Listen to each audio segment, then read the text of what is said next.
Samajwadi party के वरिष्ठ नेता आजम खान इंडिया ब्लॉक पर भड़क गए हैं। उन्होंने इंडिया गठबंधन पर मुसलमानों की अनदेखी करने का आरोप लगाया है। उन्होंने जेल से चिट्ठी लिखी है।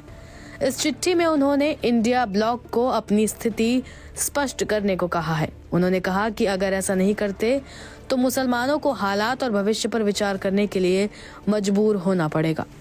आजम खान फिलहाल सीतापुर जेल में बंद हैं, लेकिन रामपुर से समाजवादी पार्टी के जिला अध्यक्ष अजय सागर ने उनका संदेश जारी किया है।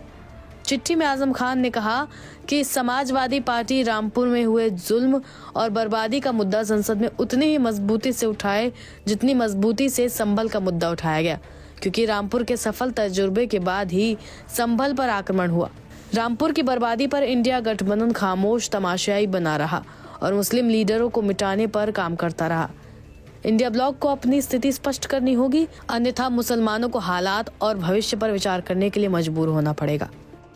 ऐसे में इंडिया ब्लॉक मुसलमानों पर होने वाले हमलों और उनके हालातों पर अपना स्टैंड और नीति खुलकर स्पष्ट कर दे। अगर मुसलमानों के वोट का कोई मतलब नहीं है और उनके वोट का अधिकार उनकी नस्ल खुशी करा रहा है, तो उन्हें विचार करने पर मजबूर होना पड़ेगा। चिट्ठी में कहा गया बेसहारा। चिट्ठी में आजम खान ने मुसलमानों को बेसहारा भी कहा। उन्होंने लिखा कि अलग थलग अकेला खाक व खून में नहाया हुआ अधिकार, इबादत गाहों को विवादित बनाकर समाप्त करना, केवल साजिश करने वालों, षड्यंत्र रचने वालों व दिखावे के लिए हमदर्दी के लिए देश की दूसरी आबादी को बर्बाद और नेस्त नाबूद नहीं किया जा सकता। आजम खान को सुनाई गई 7 साल की सजा। बता दें कि फेक बर्थ सर्टिफिकेट केस में सपा नेता आजम खान, उनकी पत्नी तंजीन फातिमा और बेटे अब्दुल्ला आजम को पिछले साल दोषी करार देते हुए 7 साल की सजा सुनाई गई थी। फेक बर्थ सर्टिफिकेट का ये मामला साल 2017 के यूपी विधानसभा चुनाव से जुड़ा है। तब अब्दुल्ला आजम ने रामपुर की स्वार विधानसभा सीट से सपा के टिकट पर चुनाव लड़ा था। इस चुनाव में उनकी जीत भी हुई थी। चुनावी नतीजों के बाद उनके खिलाफ हाईकोर्ट में केस दाखिल कर दिया गया था। उन पर आरोप लगाया गया कि अब्दुल्ला आजम ने चुनावी फॉर्म में जो उम्र बताई है, असल में उतनी उम्र उनकी है नहीं। आरोप था कि जितनी उम्र विधायक का चुनाव लड़ने के लिए जरूरी होती है, अब्दुल्ला उस वक्त उतनी उम्र के नहीं थे।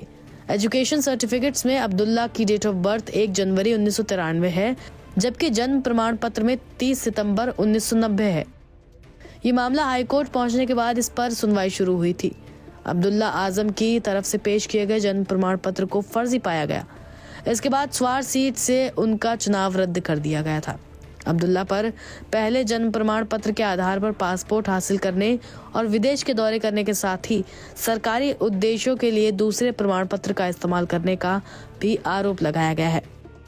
इसके अलावा उन पर जौहर विश्वविद्यालय के लिए इसका भी उपयोग करने का आरोप है। अब्दुल्ला आजम के पास 2 अलग अलग जन्म प्रमाण पत्र हैं।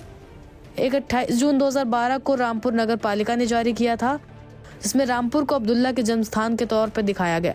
वहीं दूसरा जन्म प्रमाण पत्र जनवरी 2015 में जारी किया गया, जिसमें उनका जन्म स्थान लखनऊ दिखाया गया था।